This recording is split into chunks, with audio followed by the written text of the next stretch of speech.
Hello, everyone. Thank you very much for inviting me to speak about a career in surgery.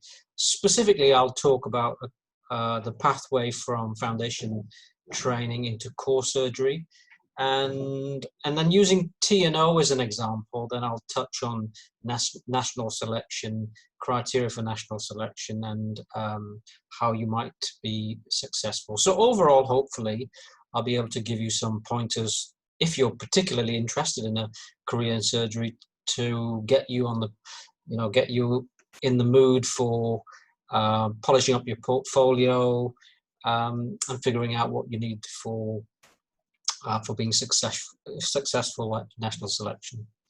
I mean, the first thing I must say in terms of dispelling some myths is about the profile of surgeons. We are very fortunate in a phase of medicine when we have a large number of female graduates, and surgery is very keen to get as many female graduates into surgical specialties. I think in many ways the traditional macho culture of surgery is something in the past.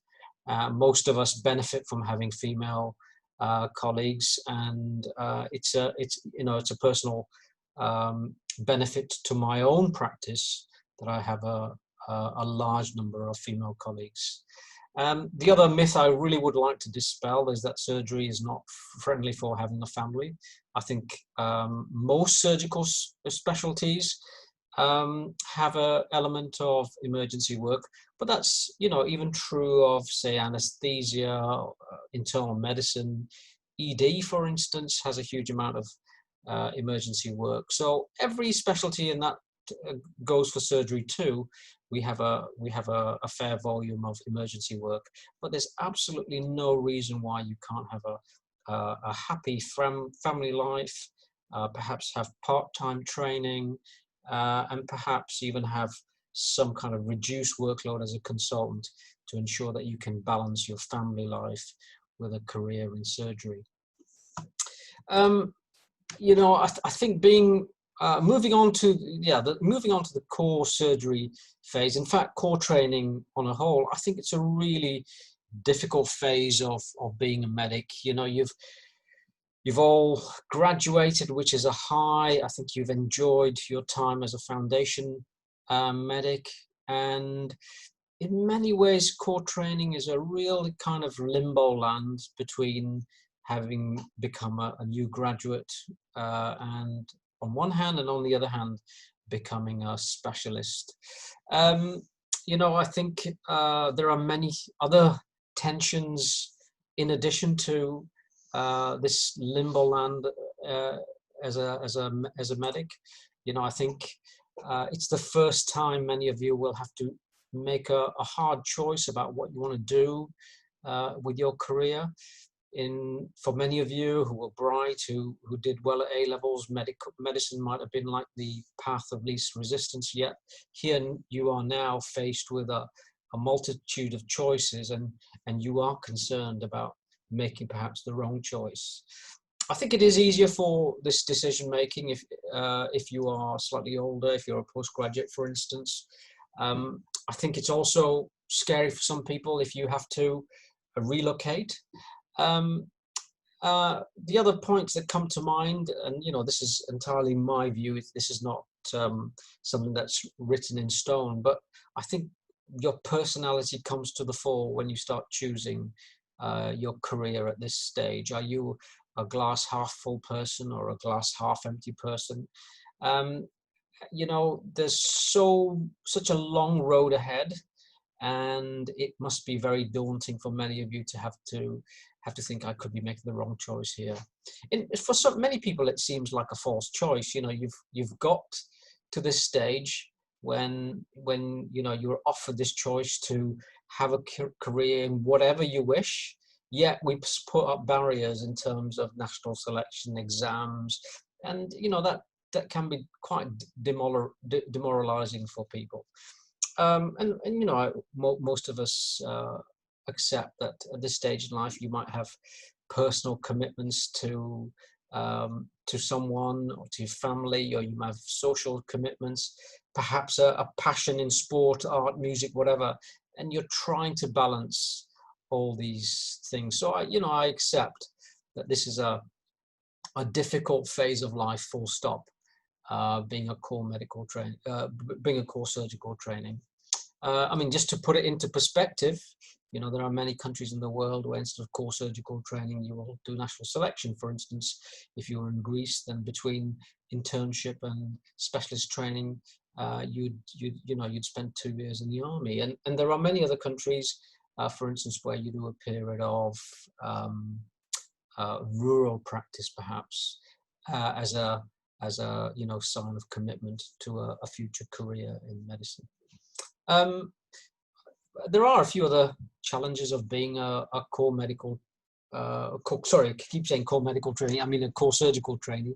And, a core trainee full stop comes with some very specific challenges. The shortage of staff, the gaps on the rota becomes very obvious at core surgical training. And to be brutally honest, I think the workforce aspect of core trainees full stop has been neglected for the last 10, 20 years. And only now are we slowly making inroads into supplementing core trainees with, physician assistants, nurse practitioners, so that core trainees can have a sense of being able to train rather than have to undertake service commitment. At the end of the day, core trainees tend to run the hospital out of hours. So especially with surgical specialties, it's usually the core trainee who's running the take, who's running the on-call after 5, after 8, and certainly on the weekends, vast majority of the interface between emergency department, acute admissions is managed by the core medical trainee. So there's this sense that you are indispensable, yet you are not being trained, and that is a really hard balance to strike for the system. This is something I touched on before, but there are many stresses specifically at this phase in your life, and not least this dilemma of being between something you've had to do as an internship and something you're wishing to do, yet you're not quite allowed to become a specialist unless you get through this phase. It's a difficult one. There is a sense when you are a core trainee that you often feel like you're just a number, you're dehumanized in some way. And that's because of your shift patterns. The lack of interaction with consultants can be something that becomes very obvious at this stage. And it's really important that hospitals, departments, and consultants make a concerted effort to make sure that core trainees feel part of the team. And certainly in TNO and the LRI, we've done that, and I think it's taken a long time to achieve. One final point I wish to make, and that is that many of you will for the first time realize how much of an international flavor the NHS it has.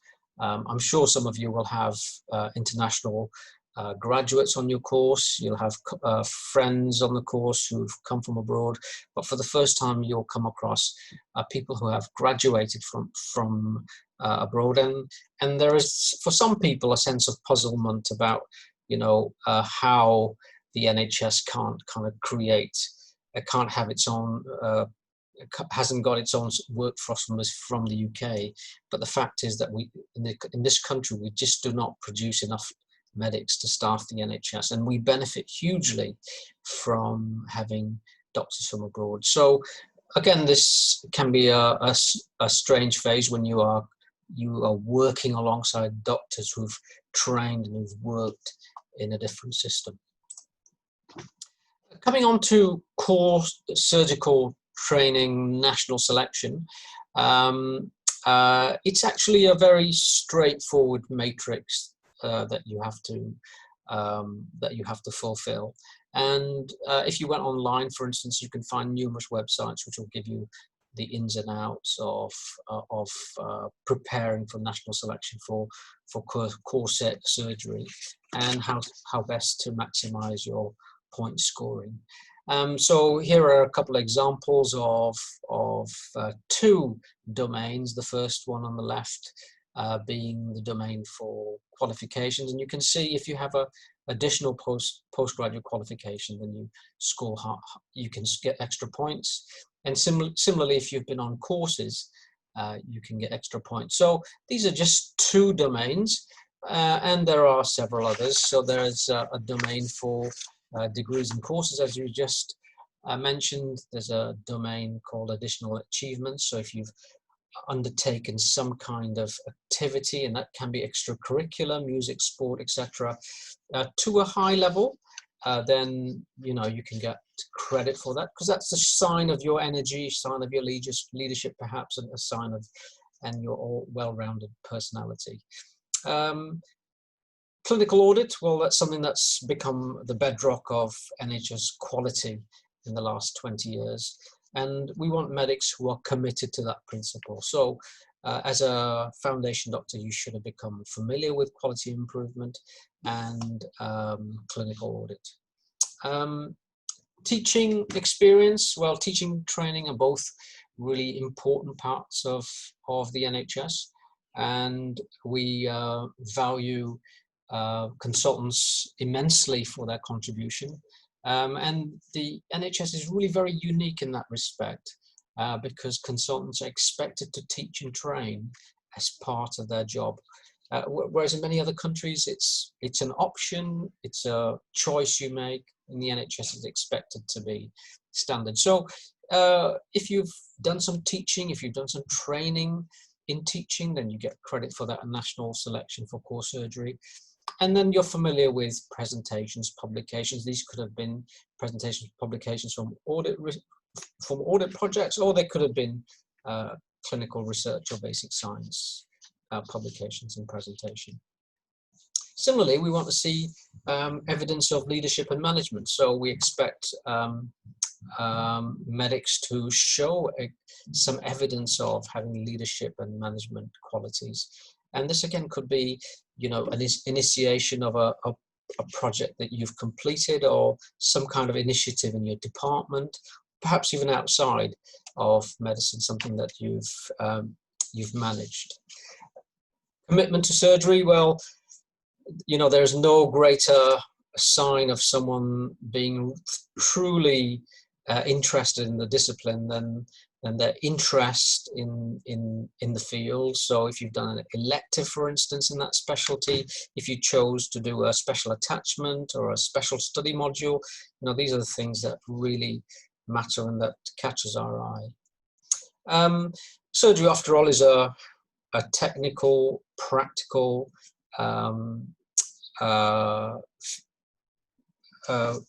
vocation, so we expect a basic level of hand-eye coordination.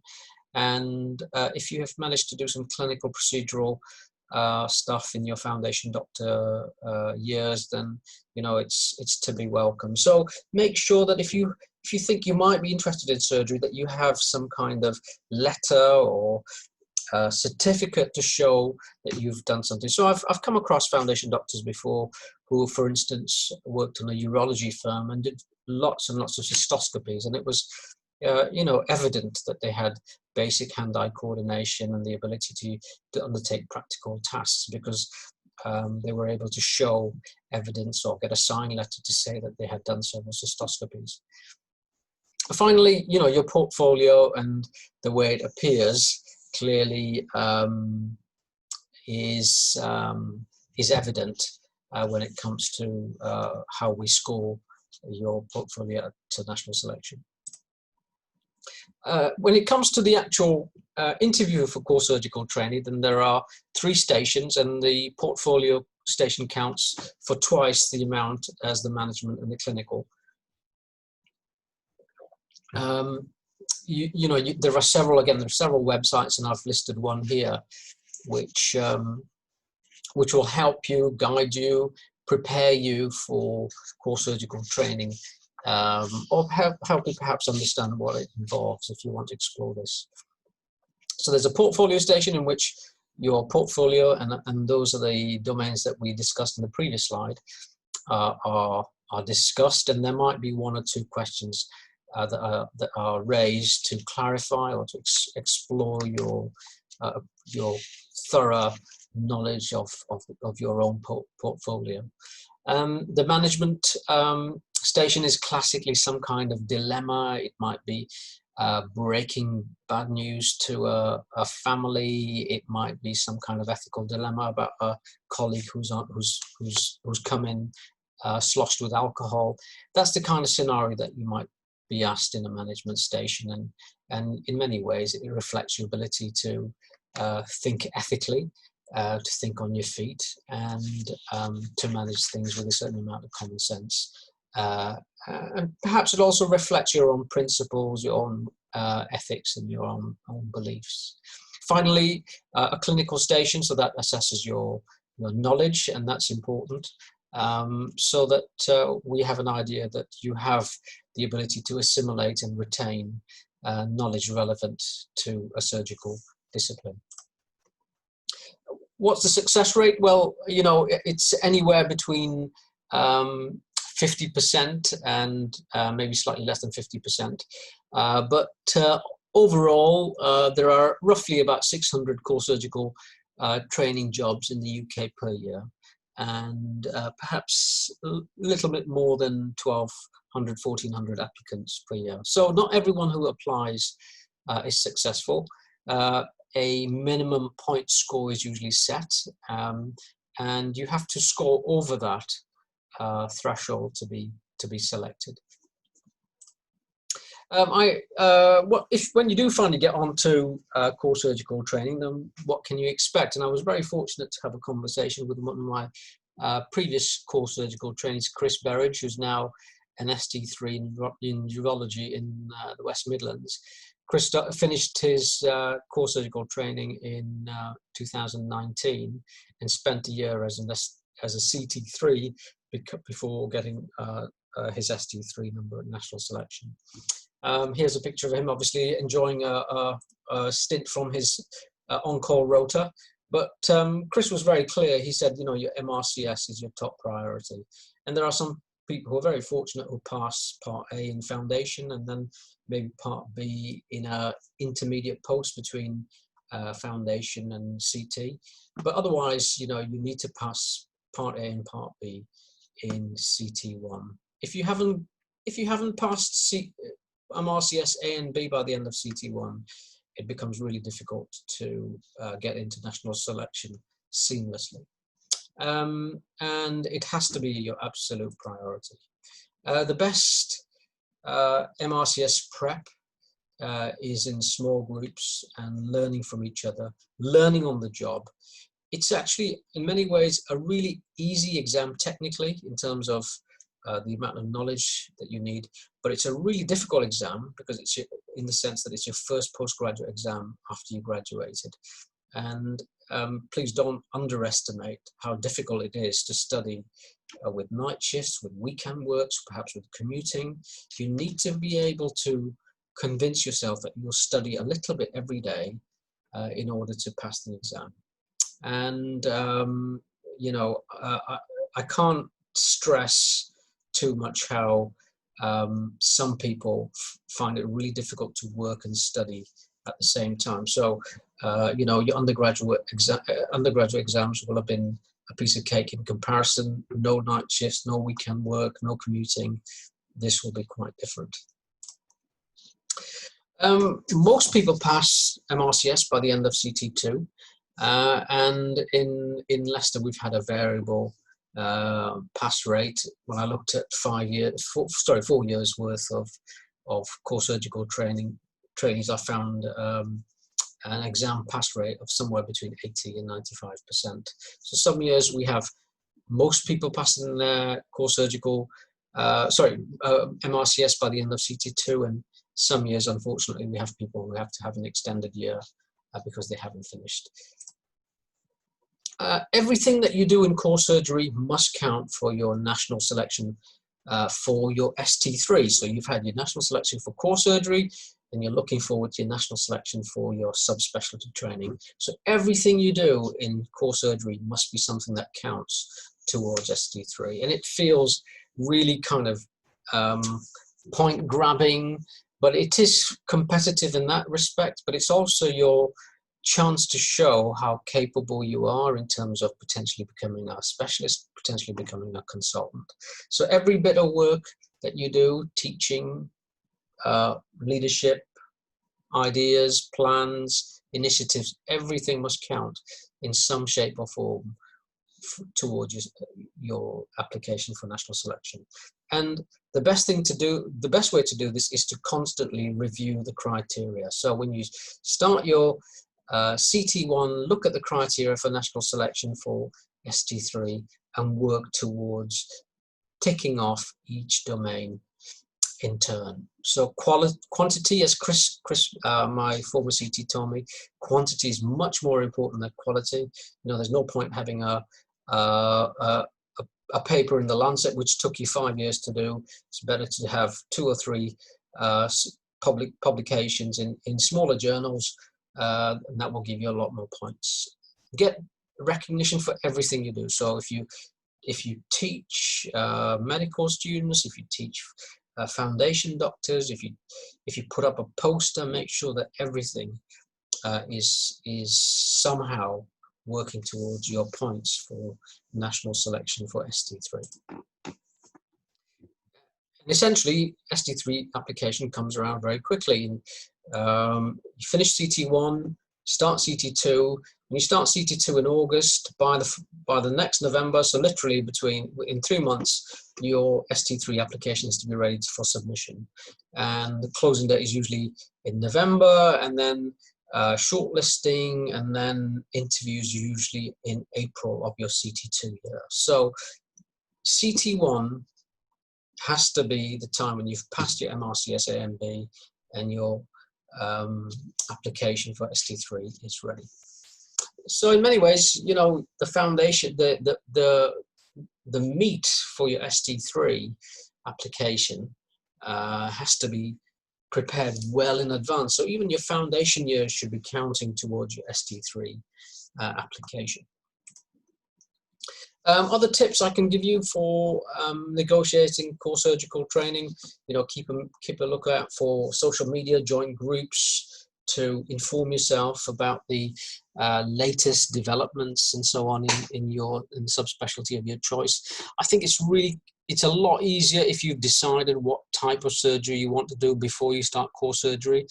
There's a very small proportion of people who still are unsure about what subspecialty they want to do when they start core surgery, and I think that makes it really difficult for them. You can have maybe 1 or 2 related choices like vascular or general or orthopedics plastic, but if you haven't got a clue what subspecialty you want to do, that's really difficult to negotiate.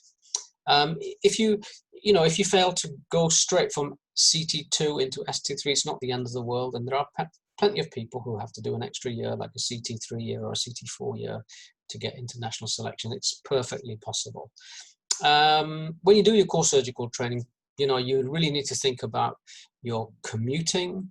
And, you know, if you are commuting to see a partner or friends every weekend, well, that's eating into your revision time and into your national selection time. I mean, once you get your ST3 number, you can do all of this if you need to. But, you know, maximize your CT time, because it's really very precious. Start audits early on, and in many ways you should have started audits in foundation years, which are coming to fruition for ST3, and complete a complete audit, as in like a loop, and then a second loop takes a fair amount of time to do. So make sure that you start in good time. Find people that you come across in your career, keep contact with them, ask them to look at your CV application, ask them for tips about progressing your career. This is really very important. And you know, there's nothing like showing your enthusiasm for your specialty, being given some kind of direction in which way to turn, which way to go, what to read, which meeting to go, that kind of thing. When in most core surgical training, the bulk of the jobs are general surgery and T&O, and if you do a general surgery T&O job in core surgery, that usually gives you points for any subspecialty that you might subsequently apply for. So the bulk of core surgical jobs are T&O and general surgery, and then usually in CT2 there's an opportunity to specialize or subspecialize into the job, into the discipline of your choice. If I look at most people going into ST3 jobs, then the 50% of them end up in a specialty of their choice, and 50% of them end up doing some kind of interim job before going into specialist training. At the end of CT2, you need to be really in a position to start ST3 or a research year or additional clinical training if you haven't passed the MRCS. You can't really progress at all into national selection at ST3 if you haven't passed the MRCS. So there are some initiatives nationwide to make sure that to ensure and improve the quality of core surgical training. I mentioned early on about how core surgical trainings can sometimes feel dehumanized because of the lack of contact with consultants, the night shifts, and it's really important that we reverse that. It's really important that consultants put life and soul into making sure that our core trainees get a good deal from the system. And improving surgical training IST was really aimed at this, and it's tried to do this with some very set ideas about freeing up core surgical trainees for training rather than service. It's tried to embed the principle of having allied professionals doing some of the surgical commitment. It's tried to embed it further by insisting on simulation. These are the things that really we need to be able to improve on as a surgical culture to give core surgical trainees an even better experience and preparation. So moving on to national selection for ST3, then I will use T&O as an example, but something similar applies for all the other specialties where there is an ST3 selection. So neurosurgery and cardiac surgery are the only two specialties where you get selection straight from ST1 all the way to ST8. All the other specialties, that is everything apart from neuro and cardiac, you start off with core surgical training, CT1, CT2, and then you enter an ST3 application. So for T&O, you need 24 months of surgery as a minimum, and T&O specifically, you need 10 months of T&O to qualify for an ST3 application. As I mentioned before, you need MRCS, and there are usually some essential courses like ATLS, CRISP, that you need to pass to get in. If I'm not mistaken, ATLS, CRISP, and basic surgical skills course were the compulsory ones on the last surgical round. Again, there are websites that will help you understand the ins and outs, the intricacies of national selection at ST3, and they will guide you as to what you need on your application. So, as I mentioned just in the last slide, you need the specialty experience, you need the T&O subspecialty experience. You usually get points for exposure to related specialties, so plastics, neuro, general, vascular usually earn you extra points in the portfolio scoring matrix. Orthopaedics, for instance, employs certain operations as a surrogate marker for your ability in theatre. So specifically, it uses the dynamic hip screw operation for an extracapsular hip fracture as a surrogate marker. So you need to do a certain amount to score, and if you get over 12, then you get the maximum points on that particular domain. As you can imagine, there's a score for publications, both as first author publications and then a secondary score if you are second author. Scoring is also available for presentation, for audits, for a higher degree, and for evidence of leadership and teaching. And that's very similar in many ways to what we talked about at core surgical training selection stage. Here's some stats and some demographics about what makes a good candidate. The mean age is roughly 29 when you enter TNO training, and most people have done between 21 and 25 months of TNO to get to a number at ST3. 25% of entrants into ST3 are directly from core surgical training, which means that 75% of entrants are from non core surgical training posts. So that means that they have either finished or they've bypassed core surgical training to apply. If you are a CT2 and you apply, then your success rate is quite high, because it usually means that you've motored through the system. It usually means that you got your masters in good time, that you got your audits and all the other point scoring things in the various domains up to speed. There are some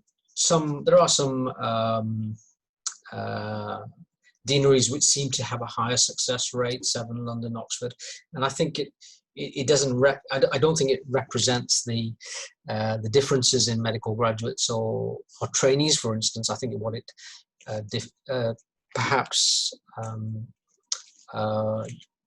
demarcates is the slight academic bias in some deaneries, so that you're more likely to have done a project or audits, that kind of thing, and that's the onus is on all of us trainers up and down the country to make sure that core surgical trainees have the access to projects so that they can score highly on national selection matrices. Most people, a disproportionate number of people want to base themselves in London, 7 or Oxford, so you need to score really very highly to get the deanery of your choice, especially if you want to be in one of these 3 deaneries.